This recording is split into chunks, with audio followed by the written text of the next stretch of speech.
In contemporary philosophy, a brute fact is a fact that has no explanation. More narrowly, brute facts may instead be defined as those facts which cannot be explained, as opposed to simply having no explanation. To reject the existence of brute facts is to think that everything can be explained. Everything can be explained is sometimes called the principle of sufficient reason. There are two ways to explain something: say what brought it about, or describe it at a more fundamental level. For example, a cat displayed on a computer screen can be explained, more fundamentally, as there being certain voltages in bits of metal in the screen, which in turn can be explained, more fundamentally, as certain subatomic particles moving in a certain manner.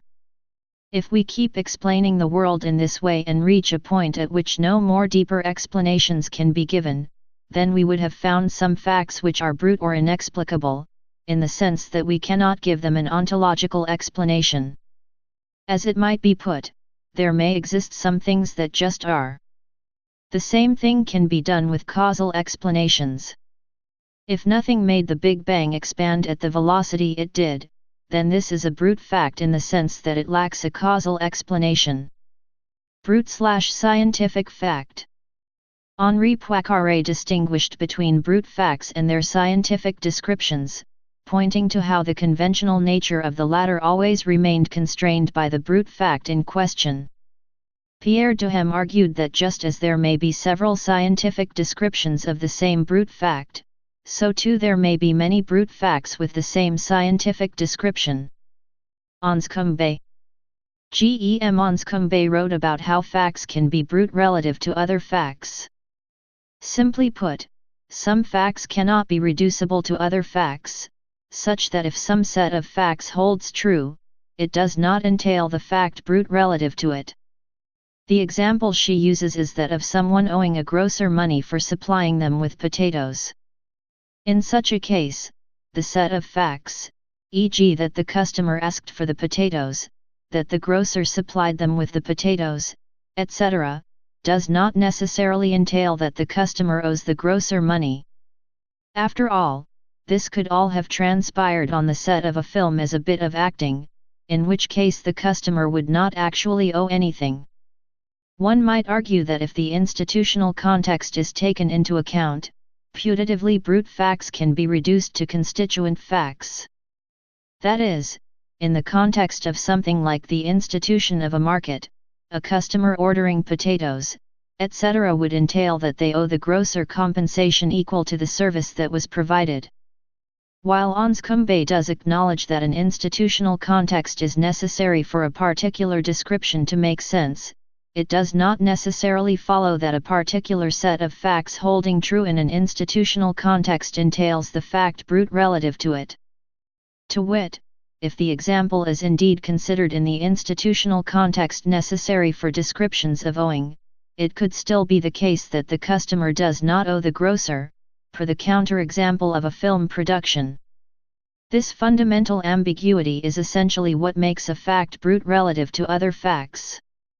That being said, Anscombe does argue that under normal circumstance, such a fact is actually entailed.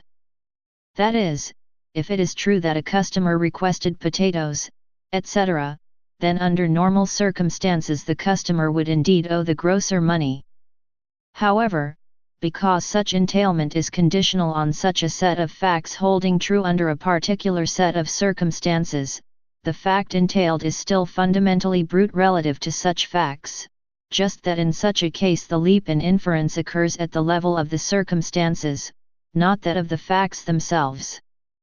Finally, if a fact brute relative to other facts holds true, it follows that some set of facts it is brute relative to is also true, e.g. if the customer owes the grocer money, then it follows that the grocer supplied them with potatoes. After all, had they not done so, then the customer would not owe them money. As such, given some fact brute relative to other facts, there is a range of facts, such that a set of them will hold if the fact brute relative to them also holds. That being said, Anscombe argues that the full range of facts that some fact can be brute relative to cannot be known exhaustively. The rough range can be sketched out with relevant, paradigmatic examples, but the full range of such facts cannot be known, as one can theoretically always suppose a new special context that changes the range. John Searle developed Anscombe's concept of brute facts into what he called brute physical facts, such as that snow is on Mt. Everest, as opposed to social or institutional facts, dependent for their existence on human agreement.